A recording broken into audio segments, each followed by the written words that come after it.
আসসালামু আলাইকুম, আশা করছি সবাই ভালো আছেন। আজ যে বিষয়টি নিয়ে কথা বলবো তা হলো স্কিনের একটি ইনফেকশন, এবং এটা কিন্তু বর্তমানে অনেক বেশি আমরা পাচ্ছি, এবং শীতে এবং বর্ষাকালে এটা কিন্তু বেড়ে যায়। তো যেটা হয় যে এটাকে আমরা বলি স্ক্যাবিস, এবং এটা একটা সার্কোপ্টিস স্ক্যাবি নামে একটি পরজীবী সংক্রামক রোগ। এটা যে যা হয় যে দুই আঙ্গুলের যে স্পেসটা আছে সেই স্পেস থেকে শুরু হয়, ছোট ছোট দানা দানা দিয়ে শুরু হয় এবং প্রচণ্ড পরিমাণের চুলকানি থাকে,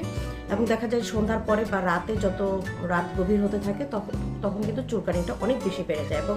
দেখা যায় যে এতে করে ঘুমের ব্যাঘাত ঘটে, এবং বাচ্চা খুবই ইরিটেবল থাকে, বাচ্চা খুবই রেস্টলেস থাকে, খুবই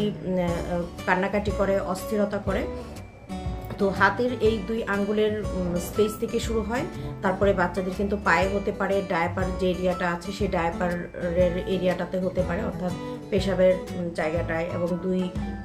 ডায়াপার আমরা যেখানে পরাই দিই কুচকির মাঝখানে সেখানে, এবং দেখা যায় যে পেটের দিকেও হতে পারে, গালেও হতে পারে। এবং প্রথম দিকে দেখা যায় এটা ছোট ছোট গোটার মতো হয়, কিন্তু আমরা যদি সঠিক চিকিৎসাটা সঠিক সময় শুরু না করি এবং সেভাবে যদি আমরা মেনে না চলি, তাহলে দেখা যায় যে এটা অনেক বিস্তৃত আকার ধারণ করে এবং সেটা তখন পুঁজ আকারে চলে যায়। যখন পুঁজ আকারে চলে যায় তখন কিন্তু নতুন আরেকটি ব্যাকটেরিয়া তখন নতুনভাবে সংক্রামিত করে, এবং তখন আমরা সেটাকে বলি যে স্ট্রেপ্টোকক্কাস ইনফেকশন। এটা যদি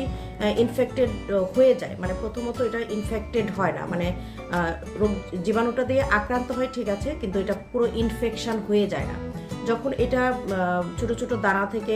পুঁজের আকারে চলে যায় তখন স্ট্রেপ্টোকক্কাস ইনফেকশন কিন্তু তৈরি হয়, এবং এটাকে সেকেন্ডারি ইনফেকশন আমরা বলি, মানে গোদের উপরে বিষ ফোড়া বলতে যা বোঝায় আর কি। তো ওই সময়টায় দেখা যায় যে তখন যদি আমরা অ্যান্টিবায়োটিক বা প্রপার চিকিৎসাটা না করি তখন দেখা যায় কিডনির সমস্যা হতে পারে। তো আমাদের প্রথমেই দেখতে হবে যে প্রচণ্ড রকমের চুলকানি আছে কিনা, এবং এই আমি যে স্পেসগুলো বললাম এই স্পেসগুলোতে আছে কিনা, এবং দেখতে হবে যে অবশ্যই যেই শিশুটা আক্রান্ত হয়েছে সে যেই এরিয়াতে ছিল বা পরিবারের অন্য কারো কাছ থেকে, অথবা তাকে বেশি সময় নিয়ে যে যত্ন করে বা বেশি সময় ধরে এই শিশুটা যার কাছে থাকে, বা স্কুলের বাচ্চা বা মাদ্রাসার বাচ্চা অনেকক্ষণ সময় একসাথে ছিল, তাদের কারো কাছ থেকে হয়তো তার এসেছে। এবং দেখা যায় যে সংক্রামিত লোকের কাছ থেকেও তার শরীরে আসতে পারে, অথবা সংক্রামিত লোকের যে ব্যবহৃত জিনিসপত্রগুলো আছে সেগুলো থেকেও কিন্তু ইনফেকশনটা ছড়াতে পারে, এবং এটা খুব দ্রুত কিন্তু ছড়িয়ে যায়। দেখা যায় যে পরিবারের একজনের হলে পরিবারের সবারই হয়ে যাচ্ছে যদি আমরা একটু সতর্কতা অবলম্বন না করি। তো আমরা যেটা করতে বলি যে এক ধরনের ক্রিম পাওয়া যায়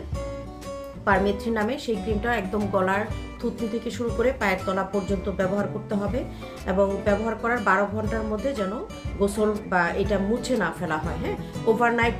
যদি মানে সারা রাত যদি শরীরে থাকে সেটা হচ্ছে বেস্ট হয়। তার পরবর্তীতে দেখা যাবে যে তার যে পরিধান যে কাপড় চোপড়গুলো আছে সেগুলো খুব ভালোভাবে ক্লিন করতে হবে, এবং ক্লিন করার উপায়গুলো হচ্ছে ফুটন্ত গরম পানিতে, অথবা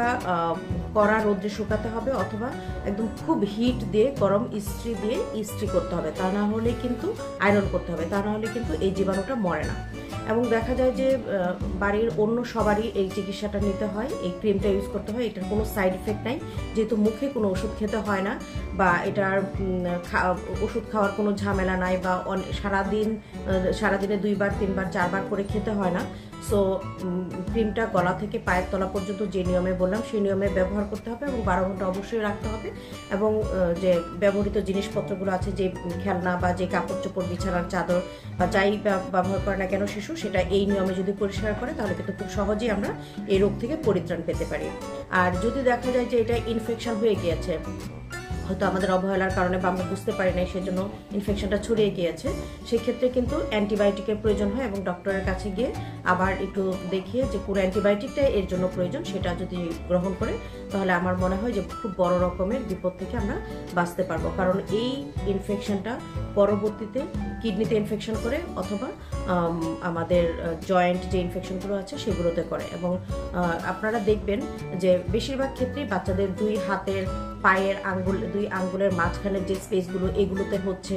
ছোট ছোট দাঁড়ার মতো প্রচণ্ড চুলকাচ্ছে। বাচ্চা যারা চুলকাতে না পারে তারা কিন্তু সন্ধ্যার পরে বা বিকালের পরে বা রাতে মানে গভীর রাতে বা রাত যত বাড়তে থাকে বাচ্চারা না ঘুমিয়ে বাচ্চারা প্রচণ্ড কান্নাকাটি করছে। হ্যাঁ, এবং পরিবারের অন্য কারো আছে বা কারো একজনের আছে সেখান থেকে এই বাচ্চাটার হয়েছে, এরকম একটা হিস্ট্রি থাকলে বুঝতে হবে যে এই রোগটার নাম হয়তো বা স্ক্যাবিস, এটা একটা চর্মরোগ, এটা সঠিক চিকিৎসা করতে হবে। ওটাকে অবহেলা করা যাবে না, কারণ আমরা অনেক সময়ই দেখা যায় যে স্কিনের প্রবলেমগুলো বা হাতে ফুসকুড়ি উঠেছে, গোটা উঠেছে, এটাকে খুব বেশি একটা আমরা সিরিয়াসলি নেই না, বা আমরা এটার চিকিৎসাটা খুব গুরুত্ব সহকারে নিতে চাই না। তো